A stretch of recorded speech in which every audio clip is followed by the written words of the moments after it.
ભારતીય રાષ્ટ્રીય કોંગ્રેસના અમારા સન્માનીય નેતા આદરણીય રાહુલજીની સીધી દેખરેખ હેઠળ સમગ્ર રાજ્યમાં શહેરોના વોર્ડ પ્રમુખ અને તાલુકા પ્રમુખની પસંદગી કરવા માટે હાલ સંગઠન સૃજન અભિયાન ચાલી રહ્યું છે, જે અંતર્ગત જૂનાગઢ શહેરમાં આગામી તારીખ 4 અને 5 2 દિવસ આ અભિયાન ચાલશે.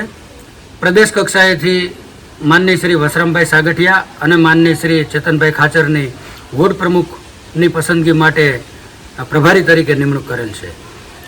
હાલ કોંગ્રેસ પાર્ટીએ વોર્ડ પ્રમુખ માટે 2 માપદંડો રાખ્યા છે. એક તો વોર્ડ પ્રમુખની ઉંમર 50 વર્ષથી વધારે ન હોવી જોઈએ અને મિનિમમ 12 ધોરણ ભણેલ હોવા જોઈએ. એટલે શિક્ષિત માણસોની પસંદગી થશે, યુવાન માણસોની પસંદગી થશે.